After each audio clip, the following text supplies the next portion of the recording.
ኢራን ብቻዋን የገጠመቻቸው ሀገራት ብዛት አሁን 11 ደርሷል። አንድ ሀገር 11 ሀያላንን ገትራ ይዛለች። ዓለምን በጠቅላላ የገጠመችበት አንድ ወሳኝ ግንባርም ከፍታለች። እሱም የሆርሙዝ ግንባር ነው። ይህ የባህር ሰርጥ የዓለም ነዳጅ አውራ ጎዳና ነው። የዓለም ኢኮኖሚ የደም ስር ያስባለውን ተግባር የሚፈጽመው ይህ ሰርጥ 1/5 የሚሆነውን የፕላኔታችንን ነዳጅ ፈቅዶ ያሳልፋል። ከትናንት አመሻሽ ጀምሮ ግን ይህ ድርግም ብሎ ተዘግቷል ተብሏል። ይህንን ባህረ ገብ ገጽ መዝጋት ብቻውን ዓለምን ማስገደጃ ኒውክለር ነው ሲባልለት ኖሯል። የሆርሙዝ ሰርጥ ዝም ብሎ የውሃ መስመር አይደለም። የዓለም ሀያላን ክንዳቸውን የሚለኩበት፣ የዓለም ኢኮኖሚ ትንፋሽ ቀጥም የሚልበት፣ የሚቋረጥበት፣ የሚቀጥልበት ወሳኝ ስፍራ ነው። እነሆ ይህንን ተፈጥሯዊ መስመር ከትናንት ጀምሮ በታሪክ ለመጀመሪያ ጊዜ ኢራን ዘግተዋለች። የዚህ የነዳጅ አውራ ጎዳና መዘጋት ለነ ሳውዲና ኤምሬትስ ምንድን ነው? ለነ አሜሪካስ ምን ትርጉም ይሰጣል? ለመሆኑ ግን ለኢትዮጵያ ይህ እድል ነው ወይስ ዕዳ? በነገራችን ላይ የመካከለኛው ምስራቅ አገራትና ኢራን እንዲሁም አሜሪካ ይህንን ያህል ኢራን ያመረረች ይመስላል። ኢራን በዚህ ሰዓት እጅግ አስደንጋጭ የተባለ መግለጫን አውጥታለች። የሰማዕትነት ደም እንቀበላለን፣ እስራኤልና አሜሪካ ላይ የሲኦል በሮች ይከፈታሉ ስትል ኢራን አስታውቃለች። ኢራን የታጠቀቻቸው እጅግ ዘመናዊ ሚሳኤሎች በመጠቀም በጠላቶቿ ላይ የማያቋርጥ ጥቃት እንደምትሰነዝር ዝታለች። ጥቃቱ በተለይ በእስራኤልና በቀጠናው ባሉ የአሜሪካ ወዳጅ አገራት ላይ ያነጣጠረ እንደሚሆንም ገልጻለች። ገና በአሜሪካና በእስራኤል ላይ የሲኦል በሮች ይከፈታሉ ስትል ኢራን አሳውቃለች። ኢራን የሚናቅ አቅም የላትም ማለት ነው። ስለዚህ የመጀመሪያ የ12 ቀኑ ጦርነት ችግሩ ምንድን ነው?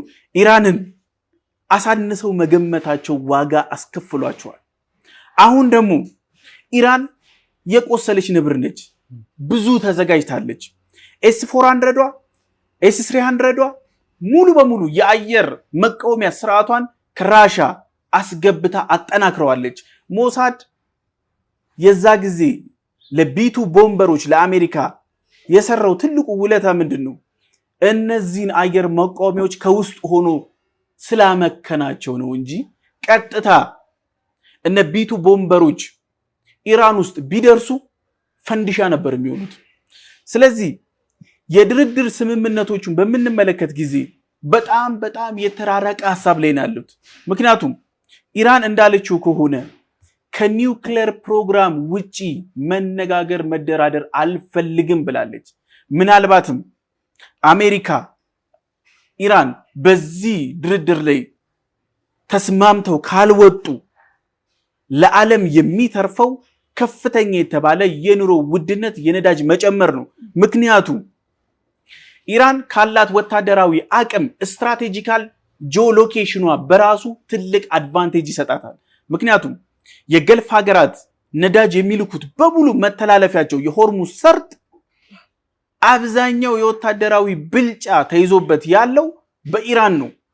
የአሜሪካ የባህር ኃይል በቦታው ላይ በሰፊው ቢኖሩም ሰብመሪኖች አንደርግራውንድ ቢቀመጡ ቀላል የሚባል አቅም አይደለም ያላቸው። ምክንያቱም ይሄ ኤሪያ ላይ ትንሽ ኮሽታ ከመጣ $150 በላይ ሊያሻቅብ ይችላል በሰዓታት ውስጥ።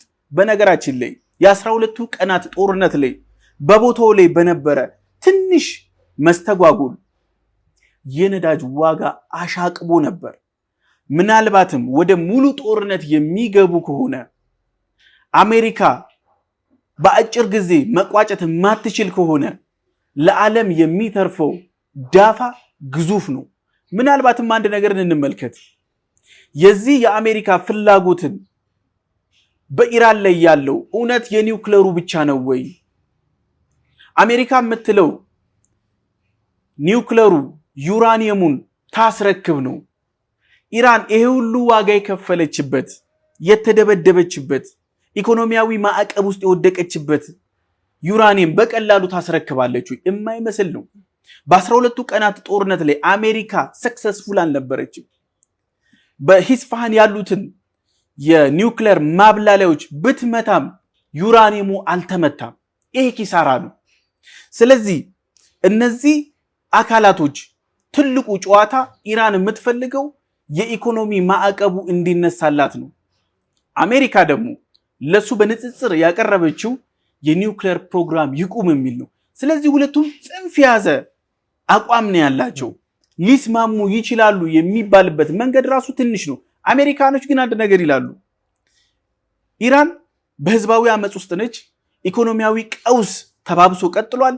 እንዲሁም ወታደራዊ ከበባ ጫና ውስጥ ስላለች ተገዳ ትፈርማለች የሚል ሐሳብ ነው ያለው።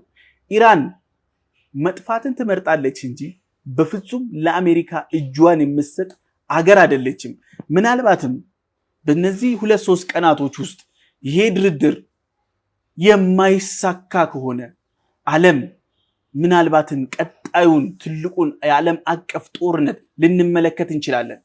ኢራን ስትነካ የሚነኩት እነ ሐማስ እነ ሄዝቦላ እንዲሁም ሁቲን ጨምሮ በኢራን ውስጥ ያሉት ትልልቅ የተባሉ አማጽያንም ጭምር ወደ ሙሉ ጦርነት ይገባሉ። እስራኤልና አጋሮቿ በቀጠናው ያሉት በመካከለኛው ምስራቅ ያሉት የአሜሪካ የጦር ቤዞች የእሳቱ ተካፋይ ይሆናሉ።